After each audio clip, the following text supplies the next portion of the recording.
భలే భలే మాట, భలే భలే మాట, బంగారు మాట, బైబిలు మాట, యేసు మాట.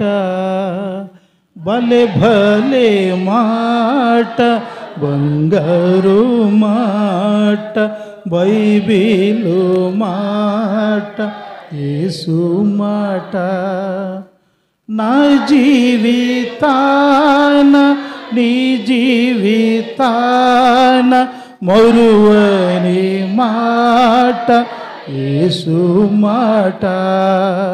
నా జీవితాన నీ జీవితాన మరువని మాట, యేసు మాట. భలే భలే మాట, బంగారు మాట, బైబిలు మాట, యేసు మాట. భలే భలే మాట, బంగారు మాట, బైబిలు మాట, యేసు మాట. చాలా వందనాలు మీకు. ఎంత బంగారులాగా పాడినారు. నా అమ్మ బంగారు అంటే ఎంత ముద్దుగా మాట్లాడతారు కదా. దేవుని పాటలు కూడా కొంచెం సమర్పిస్తా. జస్ట్ దేవుని పాటలు కూడా చాలా రమ్యంగా పాడాల. పాడుతూ ఉంటే వినే వాళ్ళకి బా ఏం పాడుతున్నారు అనల్లా, ఎందుకు పాడుతున్నారు అన్నట్లు ఉండకూడదు. కీర్తనలు 47 4వ వచనమా, మొదటి వచనమా, 7వ వచనమా, 47 7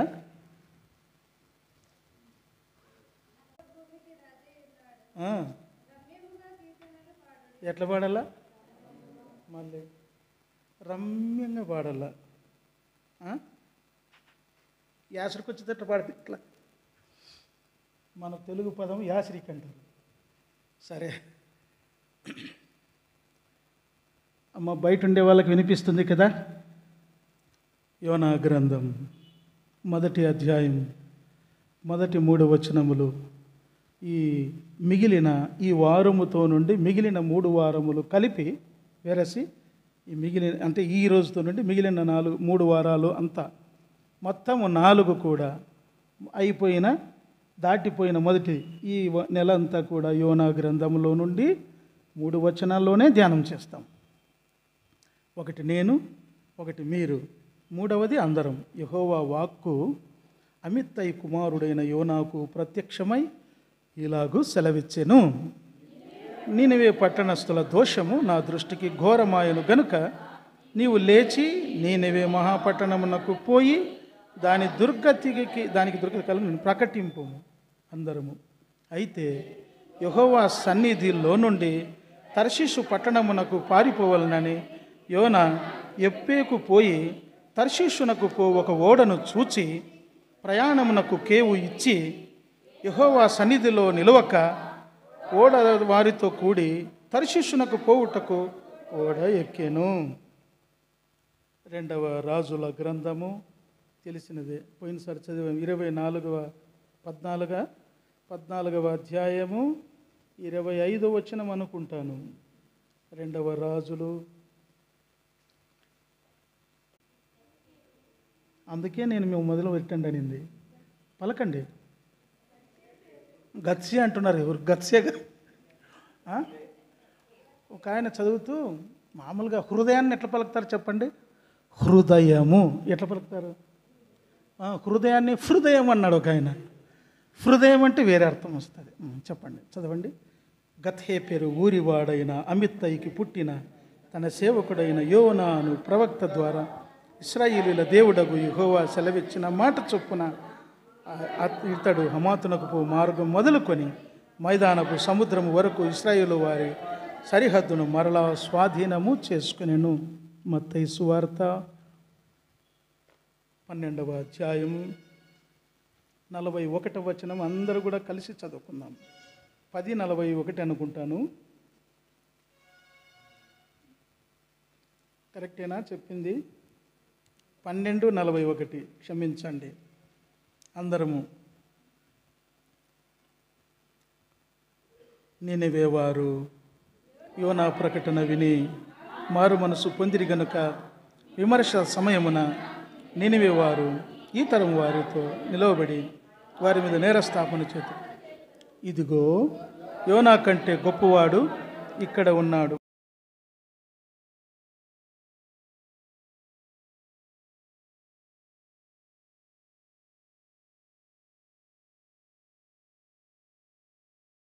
మనం చదువుకున్న వాక్య భాగములో పోయిన వారము రాలేని వారు యోనా ఎవరు, ఎక్కడి వారు అన్నీ వింటూ వచ్చినాం. యోనాతో దేవుడు నీనెవేకు పొమ్మని చెప్పే సమయానికి యోనా వయస్సు 100 సంవత్సరములు. తర్వాత నిన్న వారం రాలేని వారికి మాత్రం పురుషులు తగ్గిపోయినారా, పనులకు పోయినారా, పనులుండి రాలేకపోయినారా, రాకపోవడానికి పనులు కల్పించుకున్నారా? అక్కలు చూడు ఎంత నమ్మకంగా వస్తారు, పగలంతా వంటలు చేసి మళ్ళీ తర్వాత పిల్లలను చూసుకొని ఇక్కడ మొగులు కూడా చూసుకోవాలి, మళ్ళా పిల్లల కంటే మొగులను ఎక్కువ చూసుకోవాలా, వీళ్ళు మాటి మాటి కలుగుతూ ఉంటారు.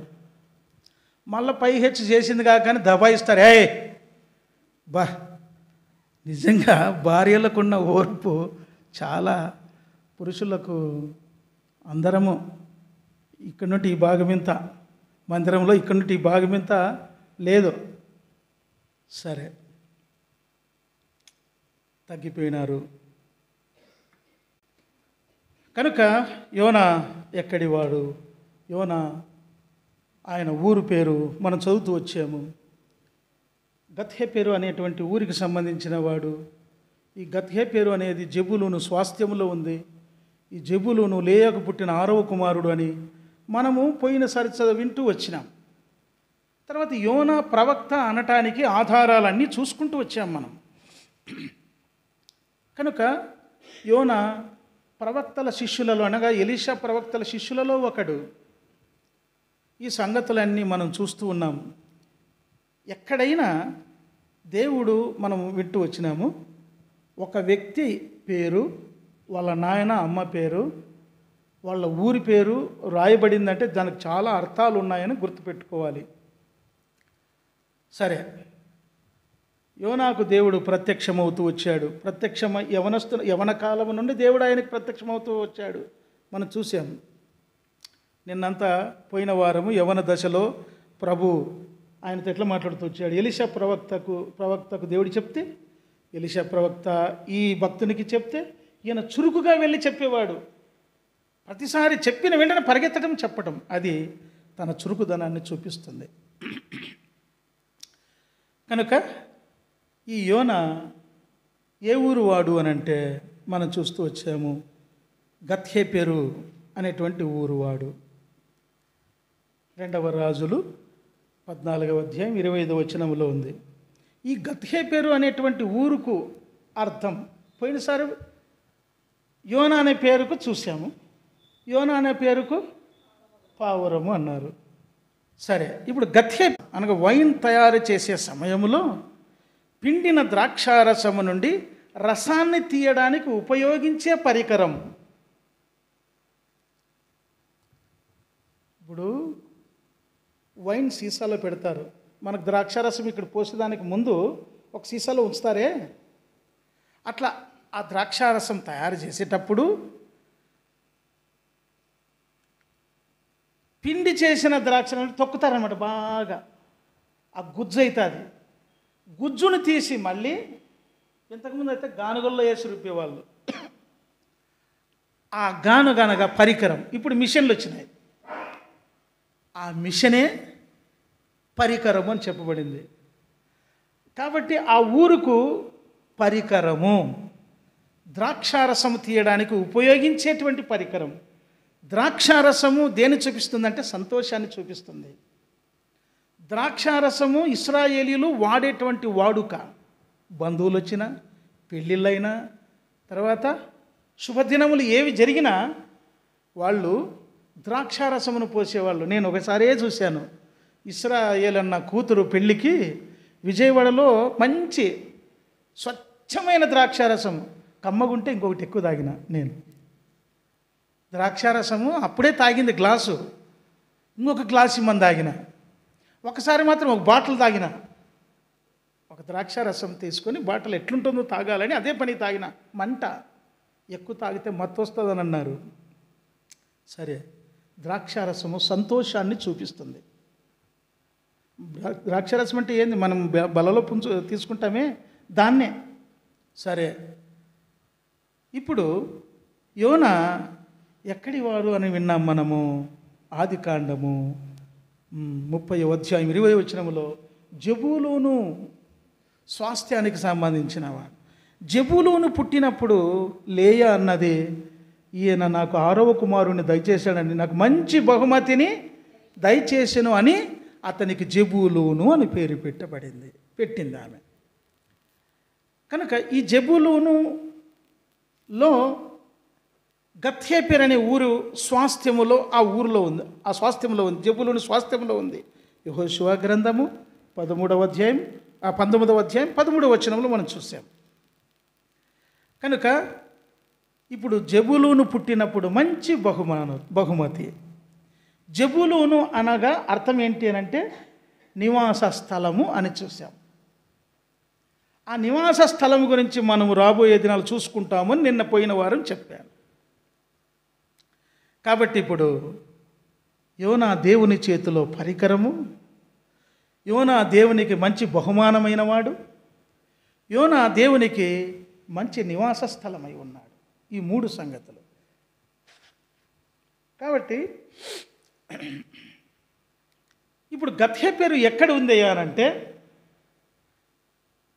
నజరేతుకు ఉత్తరాన 5 కిలోమీటర్ల దూరంలో మషాద్ అనే అరబ్బుల గ్రామానికి సమీపంలో 1 కిలోమీటర్, మీకు నల్లేని కొండ అని అంటారే ఇక్కడ, అట్లాంటి ఒక కొండ ఉంది.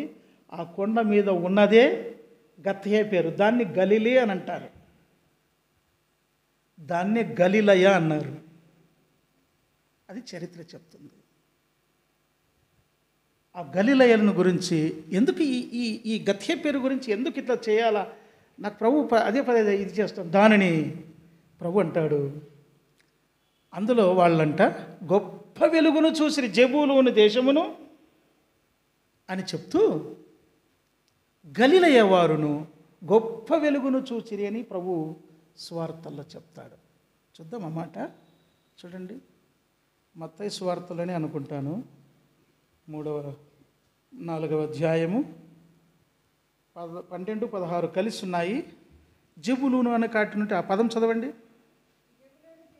చాలు. తర్వాత కింద లేదంటే పూర్తిగా చదువు అర్థమవుతుంది. జెబూలూను నఫ్తాలి దేశమును యోర్దానుకు ఆవలనున్న సముద్ర తీరమున అన్యజనులు నివసించు గలిలయయు చీకటిలో కూర్చుండి ఉన్న ప్రజలను గొప్ప వెలుగును చూచిరి. మరణ ప్రదేశములోను మరణ ఛాయలోను కూర్చుండున్న వారికి వెలుగు ఉదయించెను. ఆ గలిలీ ఆ ప్రాంతమే ఈ మనము చెబుతున్నటువంటి గత్యేపెరు. ఇక్కడి నుండే అపోస్తుల కార్యాలు 1వ అధ్యాయము 11వ వచనములో ప్రభు ఆరోహణమైతూ వచ్చాడు. గలిలయ మనుషులారా, మీరెందుకు నిలిచి ఆకాశము వైపు చూచుచూ ఉన్నారు? మీ యొద్ద నుండి పరలోకమునకు చేర్చుకొనబడిన ఈ యేసే ఏ రీతిగా పరలోకమునకు వెళ్ళుట మీరు చూచితిరో ఆ రీతిగానే ఆయన తిరిగి వచ్చునని వారితో గలిలయలతో ఆ దేవదూతలు చెప్తూ వచ్చారు. ఇది చరిత్ర. ఇప్పుడు గలిలయ ప్రాంతము భయంకరమైన పరిస్థితి. వారు నిజంగా మరణ ఛాయలో మరణము యొక్క ప్రదేశంలో ఉన్నవారు. వాళ్ళు చాలా భయంకరమైంది. అట్లాంటి స్థితిలో నుండి దేవుడు ఉదయిస్తూ వచ్చాడు. నజరేతుకు సమీపమున అందుకే అనింది, నజరేతులో నుండి ఏదైనా మంచిది రాగలదా అంటే అంత దుర్మార్గంగా వాళ్ళు ఉన్నారు. అందుకే ఆ ఊరి పేరు రాయబడుతూ వచ్చింది. దేవుడు అక్కడి నుండి అరుణోదయం ఉదయిస్తూ వచ్చాడు. సరే చూద్దాం.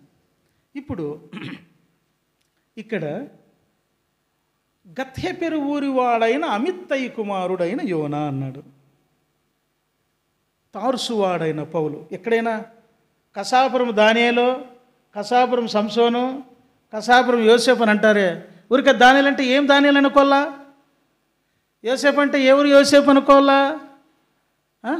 సుధా అంటే ఎవరు సుధా అంటే నేను అర్థం అవడానికి చెప్తా ఉన్నా. ఊరి పేరు చెప్తే అక్కడ అర్థమవుతుంది. అట్లే అంటాడు. తార్సువాడైన పౌలు, తర్వాత బెత్సైదా వాడైన ఆంద్రేయ, పేతురు, ఫిలిప్పు, తర్వాత నజరేతు వాడైన యేసు. ఊర్ల పేరు చెప్పాడా లేదా? ఆ పేర్లకు చాలా విలువ ఉంది. ఊరికే కాదు, ఎవరైనా పిల్లని తీయాలంటే కూడా, పిల్లని ఇవ్వాలంటే కూడా ఆ ఊరు ఆ ఊరల్లా తీ తండ్రి ఏంటికని అంటారు. చూసారా? ఒక్కొక్క ఊరుకు వారు పాటించే పద్ధతులు, అనుసరించే జీవన విధాన శైలిని బట్టి పరిగణిస్తారు. కనుక ఈ గత్యెపెరు అనేటువంటి ఊరు అదేమిందంటే కొండ మీద ఉంది. ఇదేం చూపిస్తుందంటే ఎత్తైన స్థలం, ఉన్నతమైన స్థలం. ఆ ఎత్తైన స్థలంలో నుండి మరి నిజముగా యోనా అనే భక్తుడు అక్కడి నుండి రాగలుగుతూ వచ్చాడు. ఇప్పుడు చూస్తాం.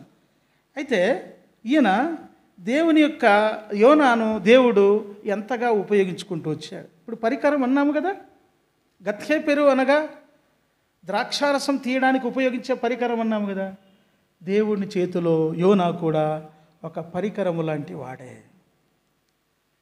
ఎట్లా మనం చెప్పగలుగుతాం దీనికి ఆధారము? ప్రవక్త అంటే ఏమిటి అనేది ఆధారాలు చూస్తూ వచ్చాం. ఈయనను ఎట్లా వాడుకున్నాడు ప్రవక్తగా, పరికరముగా అనేది మనం ఇప్పుడు చూస్తాం. మొదటి రాజులు చూడండి 19వ అధ్యాయం 13 ఒకరు చదవండి. మొదటి రాజులు 19వ అధ్యాయము.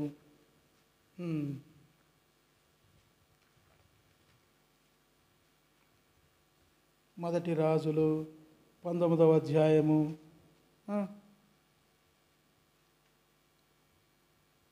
13వ వచనం మధ్య భాగం. ఏలియా.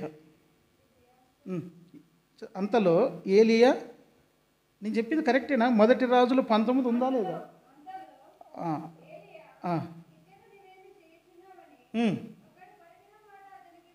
చాలు. ఇప్పుడు 15వ వచనం చదువు తల్లి. అప్పుడు యెహోవా అతనికి సెలవిచ్చినదేమనగా, నీవు మరలి అరణ్య మార్గమున దమస్కునకు పోయి దానిలో ప్రవేశించి సిరియా దేశము మీద హజాయేలునకు పట్టాభిషేకము చేయుము. ఇశ్రాయేలు వారి మీద నింషీ కుమారుడైన యెహూకు పట్టాభిషేకము చేయుము. నీకు మారుగా ప్రవక్త అయి ఉండుటకు.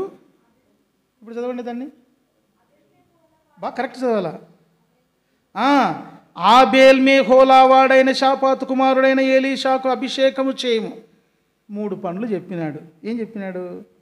సిరియా దేశం మీద హజాయేలును పట్టాభిషేకం చేయి, తర్వాత ఇశ్రాయేలు మీద యెహూకు పట్టాభిషేకం చేయి, తర్వాత నీ కుమారుగా ప్రవక్తగా ఎవరిని చేయమన్నాడు? ఎలీషాను చేయమన్నాడు. 3 పనులు చెప్పినాడు. ఇప్పుడు ఎలీషా ఎన్ని చేసినాడు చెప్పండి? ఏలియా ఎన్ని చేశాడు? 2 చేసినాడు, 1 చేయలేదు. చూద్దాం. ఏలియా, నీవు నీవు ఏమి చేస్తున్నావు? 2 సార్లు అడిగాడు. 19వ అధ్యాయం 9వ వచనంలోను, 19వ అధ్యాయం 13వ వచనంలో ఇక్కడేం చేస్తున్నావు అంటే ఆయన ఏం చేస్తున్నాడు తెలుసా? హోరేబు కొండ దగ్గరికి వచ్చి ఒక గుహలో దాక్కున్నాడు. అప్పుడు దేవుడు మాట్లాడుతున్నాడు. ఇప్పుడు ఈయనకు 3 పనులు చెప్తే 1 పని చేశాడు. 19వ వచనం చదవండి. ఏలియా అచ్చటి నుండి అంటే ఎక్కడి నుండి? ఆ గుహ దగ్గర నుండి, అందుకు 19వ అధ్యాయం 13 మధ్య భాగంలో చదివించింది. అచ్చట నుండి, ఈ పదం అర్థం కావడానికి అది చదివించింది. అంటే ఆ గుహ దగ్గర నుండి పోయిన తరువాత అతనికి షాపాతు కుమారుడైన ఎలీషా కనబడెను. అతడు తన ముందరనున్న 12 అరకల ఎడ్ల చేత దుక్కి దున్నించుచు 12వ అరక తాను తోలుచూ ఉండెను. పని చేస్తున్నాడు, పని చేయిస్తున్నాడు. చాలామంది ఏం చేస్తారు, పని చేసి ఇచ్చేదే నేర్చుకుంటారు, వాళ్ళు పని చేయరు. పని చేయకపోగా పని చేసే వాళ్ళు కూడా జడగొడతారు. అట్లాంటి వాళ్ళు దేవుని పనికి రారు. పరికరము, ఈ వస్తువు ఇడుంది, పేపర్ వెయిట్, ఈ గాలికి లేకుండా ఇది అణిచివేస్తుంది. ఇది మైక్ ఉంది, మన స్వరాన్ని స్పష్టంగా వినిపింపజేస్తుంది. అట్లాగా పరికరం దేవునికి పనిలో ఉపయోగం కావాలా. ఇప్పుడు ఈయన మంచి పనివాడు దొరికాడు ఎలీషా. ఈయనను వెంబడించమన్నాడు, వెంబడించాడు, అయిపోయింది. ఇప్పుడు ఈయనను అభిషేకించాడు. కానీ హజాయేలు మీద రాజుగా చేయమన్నాడు కదా దమస్కునకు పోయి. తర్వాత యెహూకు పట్టాభిషేకం చేయమన్నాడు కదా. క్షమించండి, మీకు ఏలియా 2 చేశాడన్నాను, 2 చేయలేదు, ఒకటే. ఎలీషాను అభిషేకించాడు. ఇప్పుడు యెహూను అభిషేకించింది ఎవరు? మనం చదువుకున్నాం. యెహూను అభిషేకించింది ఎవరు? అది మనం చదువుకున్నాం. యోనా, అది కరెక్ట్, అట్లా రావాలా. 2వ రాజులు 8వ అధ్యాయము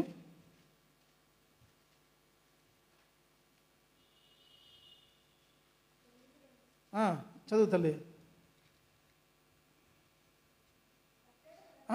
అది అర్థం అవడానికి చెప్తా. 8వ అధ్యాయం 7వ వచనం చదువు. 2వ రాజులు 8:7. ఎలీషా దమస్కునకు వచ్చాను. ఏలియా ఎక్కడున్నాడు? చాలు.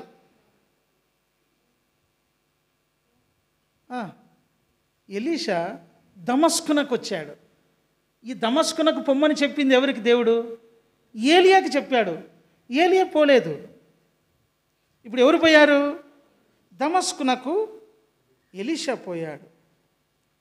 కనుక దమస్కు అనగా గోనెపట్టను నేయువాని యొక్క నివాస స్థలం.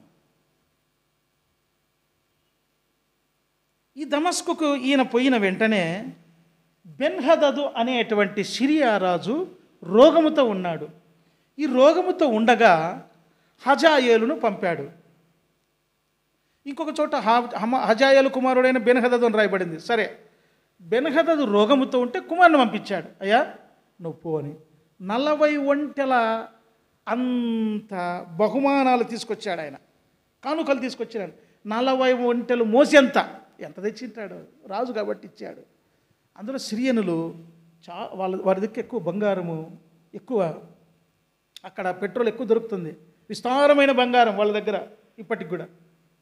40 ఒంటెలు మోసి తీసుకొచ్చాడు, వాటిని ముట్టలేదు ఆయన. సరే, ఇక్కడికి వచ్చి 13వ వచనములో ఆయన అంటూ ఉన్నాడు, అందుకు హజాయేలు ఇక్కడ కింద భాగంలో, ఎలీషా నీవు సిరియా మీద రాజు అగుదువని యెహోవా నాకు బయలుపరచి ఉన్నాడు అనేను. హజాయేలుతో ఈ మాట అంటున్నాడు. అన్నది ఎవరు? ఎలీషా భక్తుడు, ఎలీషా ప్రవక్త. దేవుడు ఎవరికి చెప్పాడు? ఏలియాకి చెప్పాడు. ఏలియా తదనంతరము పోతూ ఎవరికి చెప్పిపోయాడు? ఆయన ఎలీషాకి చెప్పిపోయాడు. ఎలీషా పోతూ ఎవరికి చెప్పాడు? ఇప్పుడు అది మనం చూద్దాం. 9వ అధ్యాయము 1వ వచనం చదవండి. మొదటిదేనా? 2వ వచనం, మొదటిది నుంచి చదవండి. అంతటా ప్రవక్తయగు ఎలీషా ప్రవక్తల శిష్యులలో ఒకరిని పిలువనంపించి అతనితో ఇట్లా, నేను నీవు నడుము బిగించుకొని ఈ తైలపు గిన్నె చేత పట్టుకొని రామోద్గిలాదునకు పోయి అచ్చట ప్రవేశించినప్పుడు నిమ్షీకు పుట్టిన యెహోషాపాతు కుమారుడైన యెహూ ఎక్కడ ఉన్నాడు అని తెలుసుకుని దర్శించి చాలు. ఇప్పుడు దేవుడు ఏలియాకి చెప్తే, ఏలియా ఎలీషాకి చెప్తే, ఎలీషా యోనాకు చెప్తున్నాడు. ఇప్పుడు యోనా అనటానికి మీకు ఇంకా ఆధారాలు నిన్న వారమంతా చెప్పాను, సందేహమే లేదు. కనుక ఈ యోనా భక్తుడు తైలపు గిన్నె తీసుకొని 3వ వచనంలో అతని తల మీద పోసి వెంటనే పరిగెత్తుతూ వచ్చాడు. చెప్పమన్నది ఏమిటో తెలుసునా? నీవు ఇశ్రాయేలు మీద రాజు అగుదువు. రాజు అవుతావు, సరే, ఏం చేయాలంట? నీకు ముందున్న నీ యజమానుని కుమారులు అందరిని చంపాలా. అది ఎంతో భయంకరమైన మాట. రాజు అగుదు అంటేనే చాలా సంతోషం, రైటే. మరి అందరిని చంపేయమంటే అది చాలా కఠినమైన మాట. అది ప్రకటిస్తూ వచ్చాడు. అందుకే నీ నడుము బిగించుకోమన్నాడు. ఈ రీతిగా దేవుని చేత వాడబడుచూ వచ్చిన పరికరము అనడానికి ఆధారం చూస్తూ ఉన్నాం. కాబట్టి ఈ భక్తుడు ఏం చేస్తూ వచ్చినాడు? యెహూను అభిషేకిస్తూ వచ్చాడు. అది ఎవరు చేయవలసిన పని? ఏలియా చేయవలసిన పని. అయితే ఎవరికి దక్కింది? యోనాకు దక్కింది. ఇప్పుడు 3 నెరవేరినాయా లేదా? ఒకటేమో దమస్కు నాకు పోమన్నాడు. ఫస్ట్ షాపాతుకి కింద నుంచి పైకి వచ్చింది. ఇప్పుడు ఇది ఒకటి కిందది. ఆయన ఎలీషా ప్రవక్తను ప్రవక్తగా చేశాడు. ఇక్కడేమో ఏం చేస్తూ వచ్చాడు? యెహూను రాజుగా చేస్తూ వచ్చాడు. తర్వాత ఇంకొకటి ఉంది, ఏముంటుంది? హజాయేలును. ఏలియా ఒకటి చేశాడు, ఎలీషా ఒకటి చేశాడు, ఈయన ఒకటి చేశాడు. ఎలీషాను చేసింది ఏలియా ప్రవక్తగా, ఏలియా కుమారుగా. తర్వాత సిరియా మీద రాజు అవుతామని చెప్పింది ఎవరు చెప్పారు? ఎలీషా చెప్పాడు. తర్వాత ఎలీషా ద్వారా ఈ యోనా భక్తుడు నెరవేరుస్తూ వచ్చినది ఏమిటానంటే యెహూను అభిషేకించటం. ఈ రీతిగా దేవుడు తాను చెప్పిన మాట నెరవేరుస్తూ వచ్చాడు. కాబట్టి దేవుని చేతిలో నమ్మకమైన పనివాడు, దేవుని చేత వాడబడటానికి అర్హమైనటువంటి పరికరము, మంచి పనివాడు, నమ్మకస్తుడైన పనివాడు. ఎవరికైనా పని చెప్పాలంటే భయం అవుతుంది. చేస్తారో లేదో. చేస్తూ కొన్నిసార్లు చేస్తారు కానీ కొంత సరిగ్గా చేయరు. కొన్నిసార్లు చేస్తారు, మర్చిపోతారు. కొన్నిసార్లు చేస్తారు, ఎదిరిస్తారు. అందుకే ఈ పనివాళ్ళ గురించి బైబిల్ గ్రంథంలో రాయబడింది. మంచి పనివారు, నమ్మకమైన పనివారు, గట్టి పనివారు, తర్వాత ముష్కరులైన పనివారు. ఈ రీతిగా పనివారిని గురించి సంగతులన్నీ వ్రాయబడ్డాయి. పని యందు శ్రద్ధ గలవాడని యెరోబామును నియమిస్తే తర్వాత తప్పిపోతూ వచ్చాడు. నీవు నేనుగా మనము దేవుని చేతిలో నిజముగా మంచి పనివారమేనా? మంచి పనిమంతులమేనా? ఈ పనివారు అనడానికి కొన్ని మాటలు మనము చూస్తూ వస్తాము. దేవుని యొక్క చేతిలో యోనా వాడబడుచున్న పరికరము. మంచి బహుమానం అన్నది కదా ఆ తల్లి, బహుమతి అన్నది కదా. కనుక ఆ బహుమతి, ఆ బహుమానము ఏమిటి అని మనం చూసినట్లయితే మంచి పరికరమే, మంచి బహుమానముగా దేవుడు ఇస్తూ వచ్చాడు. అందుకే ప్రభు అంటాడు కీర్తన 127లో 3లో అని అంటాడు. అందరికి తెలిసిన వాక్య భాగమే అది. కుమారులు తీసి చదవండి.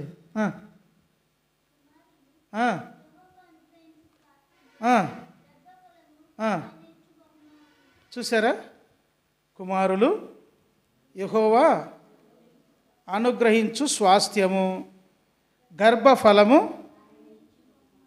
ఇప్పుడు కుమారులు గర్భఫలమా కాదా? ఆడపిల్లలే గర్భఫలం అంటారు. కాదు, గర్భఫలం అంటే ఆడపిల్లలు, మగపిల్లలు అందరూ.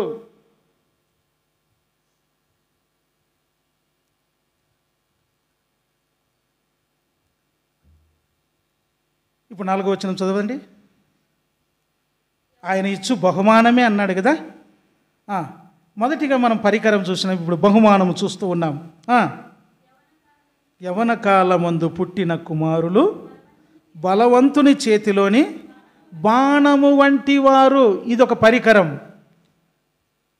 ఈ బహుమానము పరికరముగా మారాలి. పిల్లలు పుట్టినప్పుడు ముద్దుగా ఉంటారు. పంది పిల్ల కూడా ఎంత ముద్దుగుంటుందో. పెరుగుతూ పెరుగుతూ పోతే పందిని ఎవరైనా ముద్దు పెట్టుకుంటారా? ముందుగానే చూడరు. అట్లాగా మన నిజ జీవితంలో పుట్టినప్పుడు ఆమె అన్నది, జబులూను పుట్టినప్పుడు మంచి బహుమానం ఇచ్చాడన్నది. యవన కాలమందు పుట్టిన కుమారులు బలవంతుని చేతిలో బాణముల వంటి వారు. కాబట్టి బలవంతుడు అయినటువంటి దేవుణ్ణి మనం ఎరిగితే, బలవంతుని చేతిలో మనము ఉంటే అప్పుడు పని నెరవేరుస్తాము. ఈ భక్తుడు, ఈ యోనా ప్రవక్త తన నా సేవకుడైన యోనా అన్నాడు 14:25 2వ రాజుల్లో. ప్రవక్త అని చెప్పాడు. ఆయనే ఈ మాట చెప్తూ వచ్చాడు. సేవకుడు అనగా పనివాడు, భృతుడు, బంటు, దాసుడు అని చెప్పబడింది. కాబట్టి దేవుని యొక్క పనివాడు, దేవుని సేవకుడు, దేవుని దాసుడు.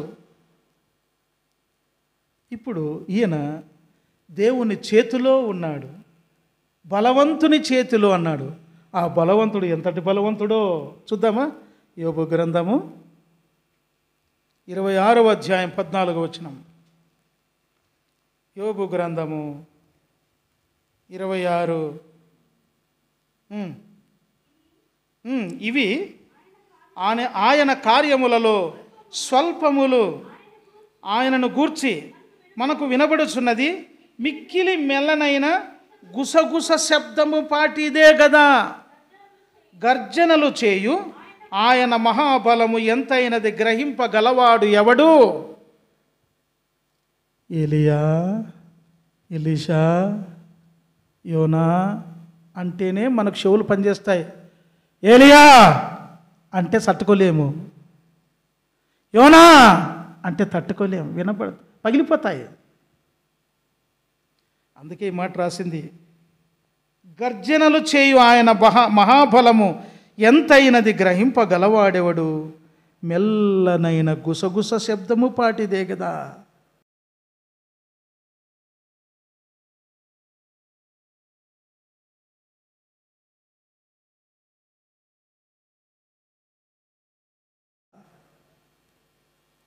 మెల్లగా ఎప్పుడు పిలుస్తారు చెప్పండి?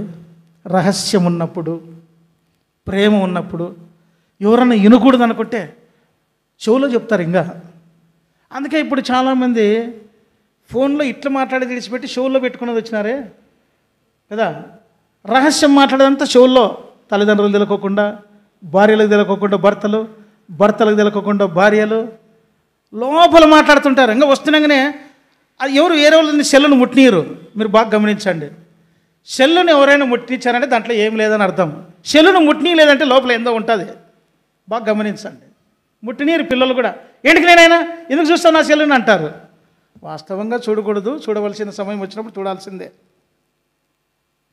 కాబట్టి గర్జనలు చేయు ఆయన మహాబలము ఎంత అయినది ఎవనికి గ్రహింపగలవాడేవాడు. మనకు అర్థం కాదు ఆయన బలం ఎంత అనేది. ఆయన ఆగ్రహ బలం ఎంతో మనకు తెలుసు. కీర్తన 90:11 అనుకుంటాను. కనుక గర్జనలు చేయు ఆయన మహాబలము.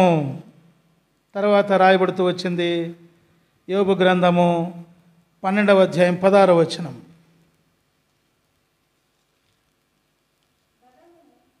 బలమును జ్ఞానమును ఆయనకు స్వభావ లక్షణములు. బలమును జ్ఞానమును స్వభావ లక్షణములు. దేవుని యొక్క బలము ఎన్నెన్ని విధాలుగా ఉందో భక్తులు వ్రాస్తూ వచ్చారు. కాబట్టి దేవుని యొక్క బలములోని ఇంకొక భాగం ఏంది అని అంటే ప్రభు చెప్తూ వచ్చాడు.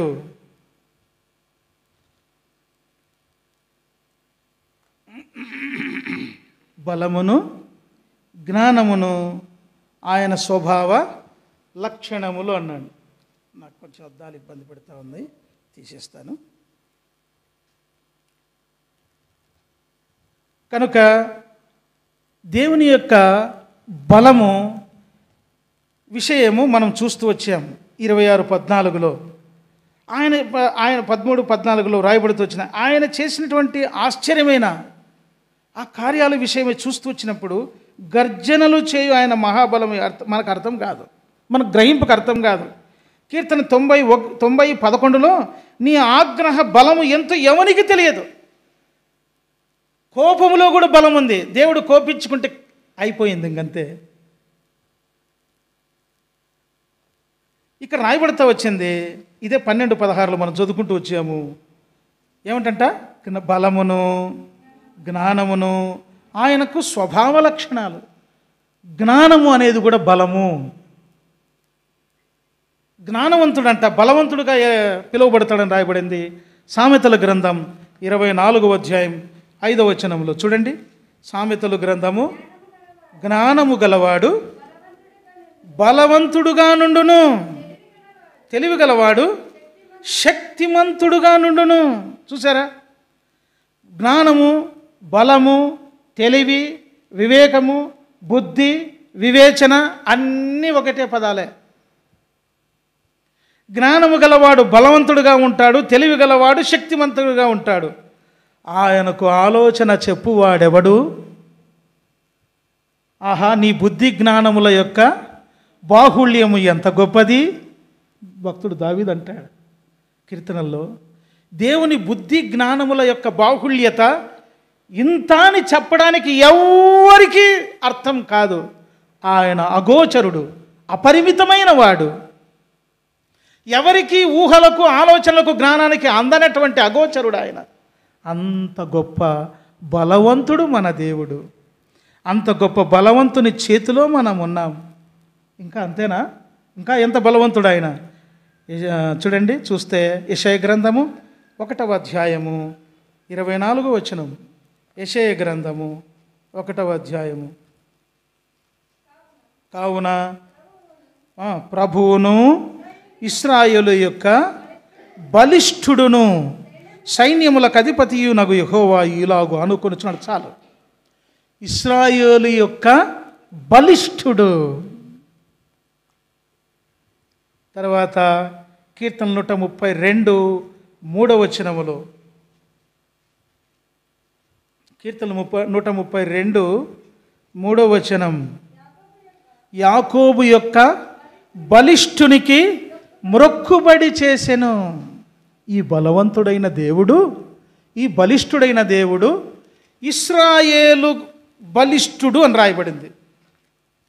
కాబట్టి ఇశ్రాయేలు యొక్క బలిష్ఠుడు. ఇశ్రాయేలు అనగా దేవునితో పోరాడువాడు, అనగా దేవునిని ప్రార్థించేవాడు, దేవునితో కలిసి ఉండేవాడు, మార్పు పొందినవాడు. మార్పు పొందిన వారికే బలవంతుడు కాదేనా. యాకోబు బలిష్ఠుడు అన్నాడు, అనగా మార్పు పొందని. యాకోబు అనగా మోసగాడు. మోసకరమైన జీవితంలో ఉన్నవారికి బలవంతుడే ఆయన.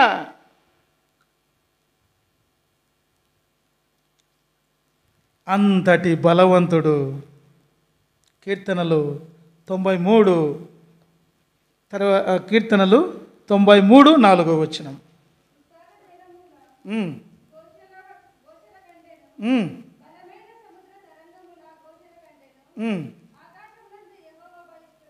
ఎక్కడ బలిష్ఠుడంట ఆయన?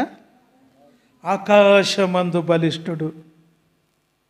మార్పు పొందినోళ్ళకి బలవంతుడే, మోసకరముగా జీవించే విశ్వాసులమని చెప్పుకునే వారి మీద బలవంతుడే. ఈయన ఎక్కడంట బలవంతుడు? ఆకాశమందు బలవంతుడు, బలిష్ఠుడు ఆయన. అక్కడేనా? కీర్తనలు 74:13 చూడండి. 74:13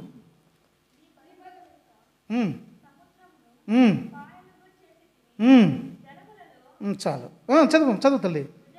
భుజంగముల శిరస్సులను నీవు పగులగొట్టితివి, మకరము యొక్క శిరస్సును నీవు ముక్కలుగా కొట్టితివి. నీ బలము చేత సముద్రమును పాయలుగా చేసితివి. ఆకాశమందు బలిష్ఠుడే, సముద్రమందు బలిష్ఠుడే. సముద్రం ఎక్కడుంది? భూమి మీద ఉందా? ఇప్పుడు దేవుడు ఆకాశములో బలిష్ఠుడే, ఈ భూమి మీద కూడా బలిష్ఠుడే. సముద్రం భూమి మీద ఉందా? భూమి కింద ఉందా? సముద్రము, ఇప్పుడు చెప్పండి, సముద్రం భూమి మీద ఉందా, సముద్రం కింద భూమి ఉందా? గట్టిగా చెప్పండి. బాగా గట్టిగా చెప్పండి, తెలిసిన వాళ్ళు ఏమి ఇబ్బంది లేదు, ఇది బైబిల్ స్టడీ ఇది. సముద్రం కింద భూమి ఉంది. ఇంకా ఈ దేవపుత్ర బాగా చక్కగా చెప్పినాడు. ఇంకా భూమి మీద సముద్రం ఉందా, సముద్రము మీద భూమి ఉందా? అమ్మా రైట్, దేవపుత్ర చెప్పింది, ఆమె కూడా చెప్పింది, వెరీ గుడ్, చాలా చక్కగా చెప్పారు. ఇంకా అమ్మ బయట ఉన్నోళ్ళు మాకేం పట్టిందన్న, ఏదో నువ్వు చెప్తుంటే వినుకుంటుంటాం చల్లగా, బయట గాలి వస్తుండది, ఆ పక్క ఏమన్నా ఉంటే బాగా హాయిగా ఉంటుంది, నువ్వు చెప్పుకుంటూ పోన్నాను అమ్మా. అందుకే లోపల రావాలని తల్లి. సముద్రం మీద భూమి ఉందా, భూమి మీద సముద్రం ఉందా? సముద్రం కింద భూమి ఉందా లేదా? ఉందా? సముద్రం కింద, సముద్రము లోతెంతో ఇంతవరకు ఎవరికి తెలియదయ్యా. చూద్దాం ఆ మాట. ఆదికాండం మొదటి వచనం చదవండి. అబ్బా కంటతో పై తీసావా తల్లి?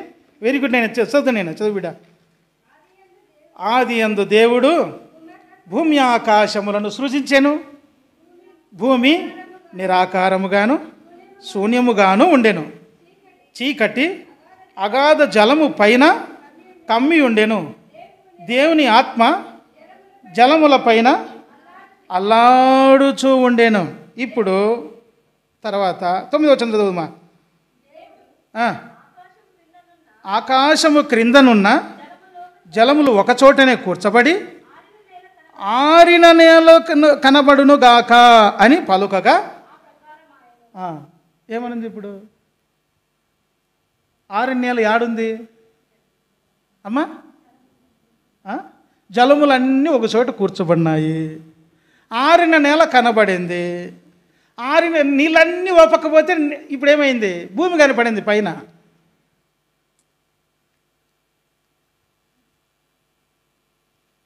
ఎందుకు ఈ మాట చదువుతున్నానంటే, యోనా గ్రంథం ఇది అవసరం కాబట్టి.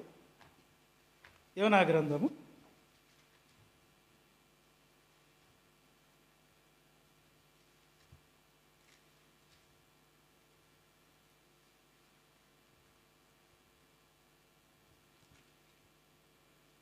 2వ అధ్యాయము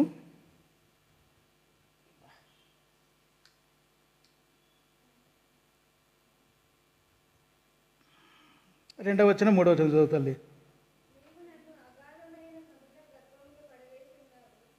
2వ అధ్యాయము 2వ వచనము 3వ వచనం. యోనా, నేను ఉపద్రవములో ఉండి యెహోవాకు మనవి చేయగా ఆయన నాకు ప్రత్యుత్తరం ఇచ్చెను.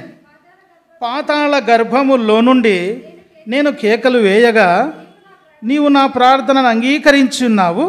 నీవు నన్ను అగాధమైన సముద్ర గర్భములో పడవేసి ఉన్నావు. ప్రవాహములు నన్ను చుట్టుకుని. కింద ఏమనుందనంటే 6వ వచనం చదవండి. నేను మారినట్టు కాదమ్మా, మారెన్నటికి ఏంది అది? చదువు. మరి ఎన్నటికి ఎక్కి రాకుండా భూమి గడియలు వేయబడి ఉన్నవి, పర్వతముల పునాదుల లోనికి నేను దిగి ఉన్నాను. పర్వతముల పునాదులు ఏడున్నాయి? మీకు అర్థమయ్యాక చెప్తున్నా. ఆ ఒక్క మాట ప్రశ్న వేస్తే ఎంత లోతుకు పోతుందని. 104వ కీర్తన 2వ వచనం 3వ వచనం చదవండి. వస్త్రము వలె వెలుగును నీవు కప్పుకొని ఉన్నావు, తెరను పరిచినట్టు ఆకాశ విశాలమును నీవు పరిచి ఉన్నావు. జలములలో ఆయన తన గదుల దూలములను వేసి ఉన్నాడు, మేఘములను తనకు వాహనముగా చేసుకుని ఉన్నాడు. చాలు. తర్వాత ఇంకొక మాట ఏముందంటే, ప్రవాహ జలముల మీద నీవు పునాది వేసితివి అనుంది. ఎక్కడ వేసినాడు అంటే, ప్రవాహ జలములు, ప్రవహించే దాని మీద పునాది వేసితివి, జలములలో ఆయన గదుల దూలములు వేసి ఉన్నాడు.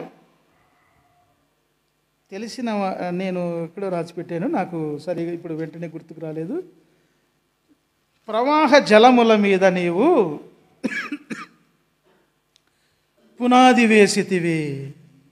తర్వాత అయినా మీకు చూపిస్తాను. ఇప్పుడు అమ్మా కీర్తనలు 24, అదే అనుకున్న 18 కీర్తన దగ్గరగా ఉంటుంది అనుకోండి. 24 ఇక్కడ 2వ వచనమా? చదవండి. ఆయన మొదటి నుండి చదువు.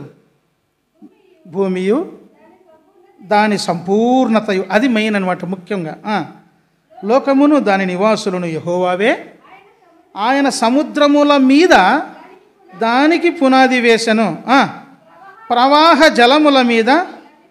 ఇప్పుడు అర్థమైందా? భూమి పై ఉందా, భూమి పైన ఉందా, భూమి కింద ఉందా? ఇప్పుడు బాగా ఈ మాట క్లియర్గా ఉంది కదా. ఆయన సముద్రముల మీద భూమికి పునాది వేసెను.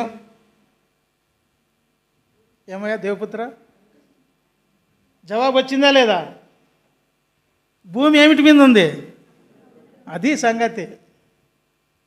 ప్రశ్న వేస్తే మనకు జవాబులు ఆధారాలు ఖచ్చితంగా మనకు తెలియాలి.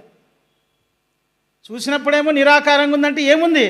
ఎక్కడికి పోయినా నీళ్ళే, ఆకారమే లేదా, అసలు భూమి లేదు చూసినప్పుడు. అందుకే ఆత్మ జలముల పైన అల్లాడుచుండెను. ఈ మాటను క్రొత్త నిబంధనలో దేవుడు తేటగా చెప్పాడు. పేతురు రాసిన 2వ పత్రిక 3వ అధ్యాయం. పేతురు రాసిన 2వ పత్రిక 3వ అధ్యాయం 5వ వచనం ఒకరు చదవండి. ఏలయనగా పూర్వము నుండి ఆకాశము ఉండిననియు, బాగా వినండి, నీళ్లలో నుండి నీళ్ల వలనను సమకూర్చబడిన భూమియు దేవుని వాక్యము వలన కలిగిన భూమి కలుగునుగాక. జలములన్నీ ఒకచోటనే చేర్చబడి ఆరిన నేల కనబడునుగాక అని పలికాడు. అది దేవుని వాక్యం. అప్పుడు ఆ భూమి పైన తెప్పలాగా కనబడుతూ వచ్చింది. మనం చదువుకుంటూ వచ్చిన 8వ వచనం 7వ వచనములో పై జలములను ఆయన వేరుపరచగా ఆ జలములన్నీ పైకి వెళ్ళిపోయినప్పుడు ఆకాశము అని దానికి పేరు పెట్టబడింది. ఈ కింద జలములన్నీ ఒకచోట చేర్చబడి ఆరణ్యాల కనబడునుగాక అంటే ఆరణ్యాల కనబడింది. ఇప్పుడు దేవుడు ఆకాశమందు బలిష్ఠుడే, సముద్రమందు అన్నాడు, భూమి మీద అనలేదు. అది మనం గమనించాల. అసలు భూమి మీద ఎన్నికకు రానివారు ఆయనకు. కనుక ఈయన ఇంత బలవంతుడు. ఈ బలవంతుని త్వరగా చూసిద్దాం. ఈ బలవంతుని చేతిలోని బాణము. బాణం అంటే బాణం మనకందరికీ తెలిసిందే, చిన్నప్పుడు బాణాలు కట్టుకొని కొడతారు. బాణం దేనికి వేస్తారు దేవపుత్ర? ఇంకొక దాన్ని చంపడానికే, కరెక్టేనా? లేదా ఇంకో దాన్ని కొట్టడానికే. అవతల కొడుతున్నామంటే బాణం తగిలితే చచ్చిపోతుంది ఖచ్చితంగా, తప్పితే ఏదో ఒకటి అవుతుంది, అంతేనా? ఇప్పుడు బాణం అనేది పరికరం. ఈ పరికరం ఏం చేస్తుంది? ఎదుటి ఇంకొక దానిని, తనకు వేరై ఉన్న దానిని, తనకు కాని దాన్ని ఏం చేస్తుంది? చంపివేస్తుంది. అంటే బాణమును ఉపయోగించినప్పుడు అది చేయవలసిన పని చేస్తుంది. యోనాను ఉపయోగించినప్పుడు దేవుడు చేయమన్న పని యోనా చేస్తూ వచ్చాడు. అది చెప్పడానికి ఇవన్నీ చేసింది. కనుక యోనా దేవుని చేతిలో బలవంతుడుగా లేదా పరికరముగా వాడబడుతూ వచ్చాడు. ఇప్పుడు చూద్దామా? చూడండి, ఎంత బలిష్ఠుడైన ఆ దేవుడు యోనాను ఎంతగా ప్రేమించి తీసుకుంటూ వచ్చాడు. ఇప్పుడు మనం చూసినట్లయితే ఆ కీర్తనలు మనం చదువుకుంటూ వచ్చాం. ఆయన ఆకాశమందు బలిష్ఠుడే, సముద్రమునగా భూమి మీద బలిష్ఠుడే. ఇంత బలిష్ఠుడైన ఈ దేవుణ్ణి ఆయన నివాస స్థలముగా చేసుకుంటూ వచ్చాడు.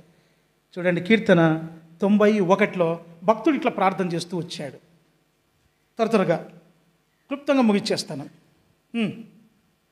ప్రభువా, తరతరముల నుండి, కీర్తన 90, నేను చెప్పింది తప్ప? కీర్తన 90 మొదటి వచ్చి, ప్రభువా తరతరముల నుండి మాకు నివాస స్థలము నీవే. చాలమ్మా, ఉండు తల్లి. మనం ఏం చూస్తున్నామంటే, మొదటిది పరికరము, రెండవది బహుమానము, మూడవది నివాస స్థలము అని చూస్తా. ఆ 3 సంగతులు మనం చూస్తున్నాం. కాబట్టి దేవుని చేత వాడబడుతూ ఉన్నాడు. దేవుడు అమిత్తయికి యోనాను బహుమానముగా ఇచ్చాడు.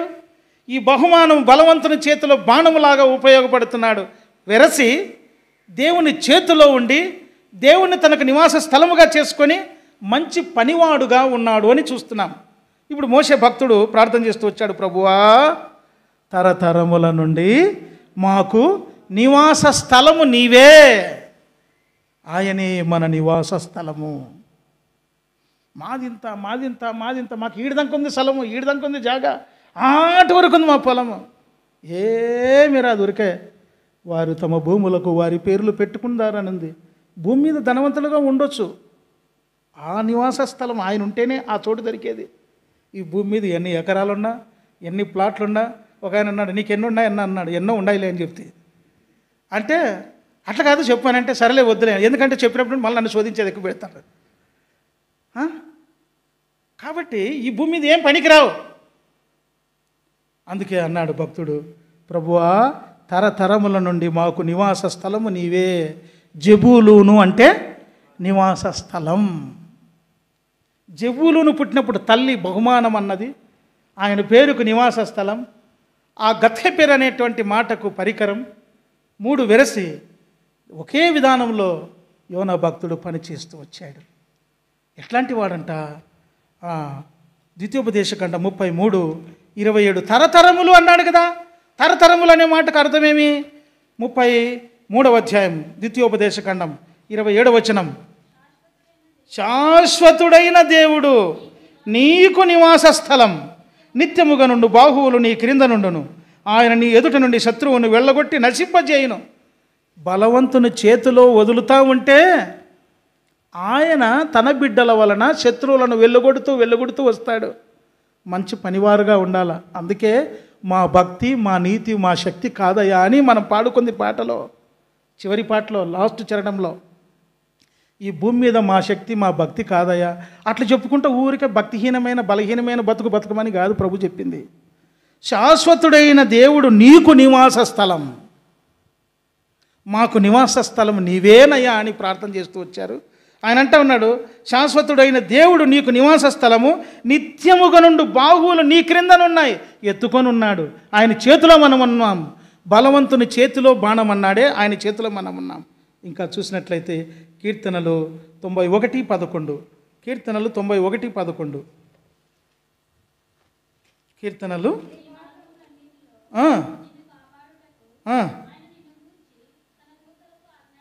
క్షమించండి 11 ఉన్నాను కదా, 9వ వచనం చదువుతల్లి.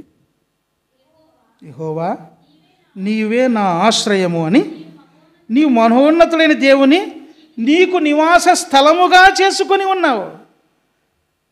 అయ్యా తరతరములకు మా నివాస స్థలము నీవే అని ప్రార్థన చేశాడు. ఆయన ఎట్లాంటి వాడు? తరతరములు అంటే శాశ్వతుడైన దేవుడు. అటువంటి శాశ్వతుడైన దేవుణ్ణి ఏం చేసుకున్నాడు ఈయన?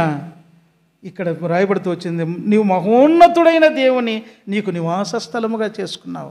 శాశ్వతుడైన దేవుడు, మహా ఉన్నతమైన దేవుడు. అందుకే ఆయన ఆకాశము కంటే హెచ్చైన వాడు. ఆకాశము నుండి త్రొంగి చూడగా అన్నాడు. ఎంత ఎత్తుంటే ఆకాశం నుండి తొంగి చూస్తాడు? ఇప్పుడు నాకు అది కనపడాలంటే పైకి లేయాలి, ఇట్లా నేను ఎత్తుకుంటే చూసే ఇట్లా పైకి లేయాల్సిన పనిలా, అంత ఎత్తైన వాడు ఆయన, అంత మహా ఉన్నతుడైన దేవుడు. కనుక అటువంటి దేవుణ్ణి నివాస స్థలముగా చేసుకొని ఉన్నావు. ఆ భక్తుడు అట్లా చేసుకొని ఉన్నాడు. మనం చేసుకున్నామా? చేసుకొని ఉంటే ఆ సంతోషం దేవుని చేతులు తప్పనిసరిగా వాడబడతారు. దేవుని చేతులు ఉపయోగకరమైన పనిముట్టుగా మనం ఉండాలి. 10 ఏళ్ళయింది, 5 ఏళ్ళయింది, 10 ఏళ్ళయింది, 20 ఏళ్ళయింది, 30 ఏళ్ళయింది, 40 ఏళ్ళయింది. సౌలును గూర్చి ఏడ్చినట్లుగా నిన్ను నన్ను గురించి దేవుడు ఏడవకూడదు. జాగ్రత్త సుమ. 38 ఏళ్ళు ఏడ్చినాడు దేవుడు సౌలును గురించి. సౌలు ఎన్ని ఏళ్ళు పరిపాలన చేశాడు? 40 ఏళ్ళు. 2 ఏళ్ళే బాగుండేది ఆయన. మిగిలిన 38 సంవత్సరాలు దేవుడు ఏడువని దినమే లేదు. జాగ్రత్త సుమ. నిన్ను రక్షించుకున్నాడు, నన్ను రక్షించుకున్నాడు. దేవుని నివాస స్థలముగా చేసుకుని ఉంటే దేవుని చేతిలో వాడబడుతూ ఉన్నామా? అనగా దేవుని పనిని జరిగిస్తూ ఉన్నామా? అంటే ఈడ వచ్చి వాక్యం చెప్తేనే వాడబడినట్లు కాదు. దేవుని కొరకైన నిండైన పరిశుద్ధ జీవితం, దేవుని సేవించే జీవితం. మా కాలనీలో మీటింగ్ ఉందనుకో, దేవుని మహిమార్థమే చెప్తాను. ఆమె ఫోన్ చేస్తుంటాను నా భార్య అందరికీ, ఈరోజు మీటింగ్ ఉంది, రేపు అందరూ త్వరగా రావాలి అందరికీ ఫోన్ చేస్తే ఆ దినానికి కూడతారు అందరూ. ఒకరికొరు పురుకొల్పుకోవడం అదొక సేవ, ఒకరికొరకు సహాయం చేయడం అదొక సేవ, ఒకరిని ఆదరించడం అదొక సేవ, ఒకరిని హెచ్చరించడం అదొక సేవ, ఒకరికి బుద్ధి చెప్పడం అదొక సేవ, కొందరికి పత్రికలు పంచడం అదొక సేవ. మరి ఏం చేస్తున్నాం? అన్నీ మన పనుల కొరకే. నా ఇంటోళ్ళు, నా పిల్లలు, నా తరం బాగుండాలి, సుఖంగా జీవించేవాడు. మన పెళ్లి చేసుకున్నాడు శూన్యంలో పాప మా మనిషి ఆయన. ఎవరు? అంబానీ కొడుకుకు ఎన్ని కోట్ల అధిపతి, ఆరోగ్యము చూసారా? ఒక్కటి పెడితే చాలు, దేశానికి ధనవంతుడు ఆయన. నీవు నేను ఏమి లేని వాళ్ళము ఎంత చక్కగా మంచి ఆరోగ్యం ఇచ్చి, ఎంత బలం ఇచ్చి, మార్చినప్పుడల్లా అన్ని పైనుండి కింద వరకు ఒకటే ఏమంటారు దాన్ని, సఫారీ. నా అలా కరెక్ట్ చెప్తాడు ఆయన, పైనుండి కింద వరకు. నాదైతే సఫారీ. ఆడవాళ్ళకైతే చెవులకు అవే, తలకాయకి ఈడు పెడతారు. మళ్ళీ ఇప్పుడు కొత్తగా భక్తులు ఇల్లు ముసుగు, ఇది కనపడాలి కాబట్టి ముసుగు వేసుకొని కొంతమంది నేను అడు చూస్తూ ఉంటా. మళ్ళీ ఇప్పుడు బైబిల్ బ్యాగ్ ధర లెదర్ బ్యాగులు తెచ్చుకుంటారు. కింద కాళ్ళ నుంచి పై వరకు ఒకటే దాన్ని మ్యాచింగ్ అది చెబుతారా, స్వర్ణ మ్యాచింగ్స్ అంటారు. చూసారా? ఇన్ని ఉంటాయి మరి దేవునిలో. సరే, దేవుని నివాస స్థలంగా చేసుకుని ఉంటే ఆయనలోని జీవితం దేవుడు ఎట్లా చేస్తాడు? ఇంకా రెండు మాటలు చెప్పి నేను ముగిచ్చేస్తాను. యోబు గ్రంథము 37:12. అట్లా దేవుని నివాస స్థలముగా చేసుకున్న వారి జీవితం అద్భుతంగా ఎట్లా మార్చబడుతుందో చూడండి. 12వ వచనం, ఆయన వలన నడిపింపబడినవై నరులకు నివాస యోగ్యమైన భూగోళము మీద. చాలా, ఆయన వలన నడిపించబడినటువంటివి ఈ సృష్టి అంతా కూడా. నడిపింపబడినవై నరులకు నివాస యోగ్యమైన భూమి మీద అన్నాడు, భూగోళం మీద.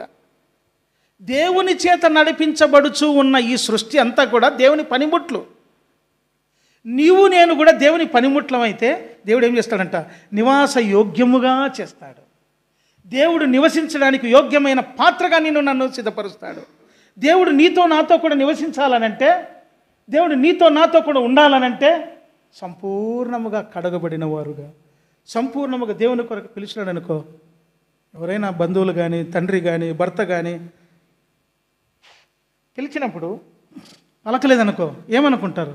ఏమయ్యా ఎన్నిసార్లు పిలిస్తే బయటికి రాలేదు, ఎన్నిసార్లు అమ్మా అన్నం పెట్టమ్మా, అమ్మా అన్నం పెట్టని దీనంగా అడుగుతుంటాడు.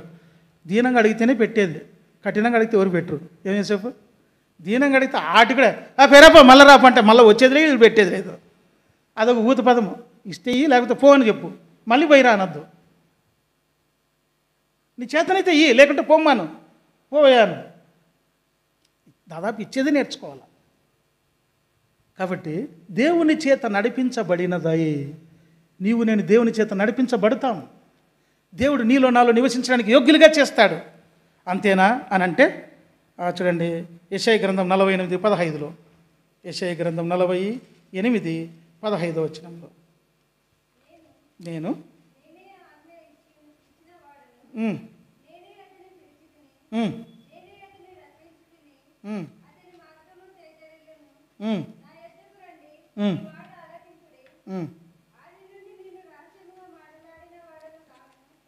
నేను మీకు పొరపాటు చెప్పినానేమో, క్షమించండి. 48:15 అన్నాను కానీ 45:18.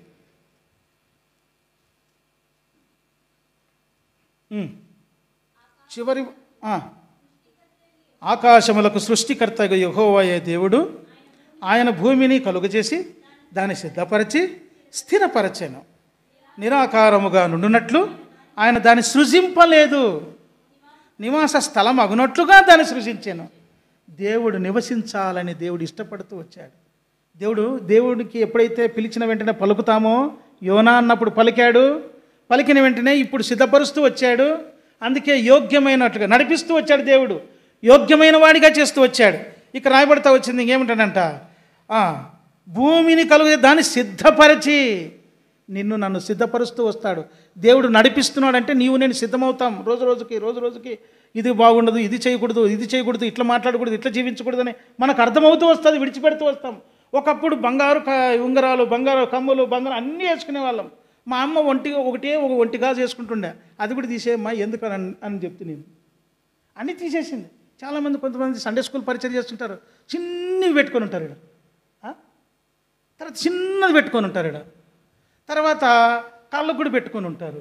ఇంకొకటి భక్తులు ఏం చేస్తారు తెలుసా, మసిపట్టు కూడా పెట్టుకుంటారు. ఎవరు భక్తులే మసిపట్లు పెట్టుకుంటారమ్మా మీరు? బాగా కరెక్ట్గా చెప్పండి. నీళ్ళు పోసుకున్నప్పుడు అది పిల్లలకు మసిపట్లు పెట్టేది, వీళ్ళు కూడా మసిపట్లు పెట్టుకునేది, ఇదంతా ఆచారం. దేవుడు సిద్ధపరుస్తూ వచ్చేప్పుడు అన్నీ ఒక్కొక్కటి ఇడిచిపెడుతూ రావాలి. సిద్ధపరచి ఏం చేసినాడంట, స్థిరపరచి, అట్లా ఒక్కొక్కటి ఇడిచిపెట్టుకుంటూ వస్తే ధైర్యంగా గట్టిగా ప్రభువులో నిలబడతాం, ఎన్నైనా రాని. అప్పుడు మనము ఆయనకు నివాస స్థలముగా ఉంటాం. ఈ నివాస స్థలముగా ఆయన ఉండాలంటే ఒక మాట చదువుకొని ముగించుకుందాము. యెషయా గ్రంథము 57వ అధ్యాయము 14, 15 అనుకుంటాను. చూడండి, 15వ వచనం చదవండి. మహాఘనుడును, మహాఉన్నతుడును, పరిశుద్ధుడును, నిత్య నివాసియునైన వాడు ఈలాగు సెలవిచ్చుచున్నాడు, నేను మహోన్నతమైన పరిశుద్ధ స్థలములలో నివసించువాడను. అయినను వినయము గల వారి ప్రాణమును ఉజ్జీవింపజేయుటకును, నలిగిన వారి ప్రాణమును ఉజ్జీవింపజేయుటకును, వినయము గలవారి యొద్దను దీన మనసు గలవారి యొద్దను నివసించుచు ఉన్నాను. ఎవరితో నివసిస్తాడంటే ఆయన? దీనుల దగ్గర. అంటే మెత్తగా మాట్లాడేవాళ్ళు కాదు. ప్రైజ్లాడు మామ, ప్రైజ్లాడు అన్న అంటే వాళ్ళతో కాదు. దేవుని వాక్యానికి దైవికంగా అంటే ఇట్లా మాట్లాడకూడదని కాదు. నేను కొందరు మాట్లాడేటప్పుడు ప్రైజ్లాడు ఉన్నప్పుడు నాకు చాలా ముద్దుగా ఉంటుంది, వాళ్ళని మళ్ళీ వినాలనిపిస్తుంటుంది. దేవపుత్రుడు అప్పుడప్పుడు అంటుండే ప్రైజ్లాడు మామ అంటాడు, ఎంత ముద్దుగా ఉంటుంది. నాకు భలే ఇష్టం దేవపుత్రుడు మాట్లాడితే ఎప్పుడైనా. అందుకే ఫోన్లో మాట్లాడితే ఏమయ్యా దేవపుత్రుడు, మామ ప్రైజ్లాడు మామ అంటుంటాడు ఆయన. అంటే ఎదురుకు చెప్పకూడదు, అవసరం వచ్చింది కూడా చెప్తా ఉన్నా. అట్లా నిజంగా ఎంత ముద్దుగా ఎంత ప్రేమ అనిపిస్తుంది అంటే నాకు నిజంగా చాలా సంతోషం అనిపిస్తుంది. వినయము గలవారి యొద్ద దీనుల యొద్ద. దీనులంటే దేవుని మాటకు విధేయత చూపేవాళ్ళు, దేవుని మాటకు అనుసరించి నడుచుకునేవాళ్ళు, దేవుని వాక్యం ప్రకారం బ్రతికేవాళ్ళు, దేవుని వాక్యానికి వినయము చూపించేవాళ్ళు. కనుక ఇట్లాంటి వాళ్ళతో దేవుడు జీవిస్తూ ఉంటాడు, వాళ్ళతో నివసిస్తూ ఉంటాడు. దేవుడు వాళ్ళతో ఉంటే ఇంకెట్లుంటుంది చెప్పండి? ఆ ఆనందమే వేరు, ఆ సంతోషమే వేరు. అదే గత్యేపేరు యొక్క అనుభవం. కాబట్టి నీకు నాకు నిజముగా దేవుడు నివసించే స్థలముగా మనం ఉన్నామా? మనము దేవుని నివాస స్థలముగా మనం చేసుకుని ఉన్నామా? దేవుని నివాస స్థలముగా మనం చేసుకుని ఉంటే ఆయన మనల్ని నడిపిస్తూ వస్తాడు, యోగ్యముగా చేస్తాడు, సిద్ధపరుస్తాడు, స్థిరపరుస్తాడు. ఇవి మనం చదువుకున్నాం. ఈ యోనాను అట్లా చేస్తూ వచ్చాడు. కనుక నీవు నేను కూడా మనము దేవుని వాక్యములో చూపబడిన రీతిగా అటువంటి శ్రేష్టమైన దేవుడు నివసించే స్థలముగా ప్రభువు కొరకై నమ్మకమైన వారుగా జీవించినట్లు ప్రభువు సహాయం చేయనుగాక. ప్రార్థన చేసుకుందాం.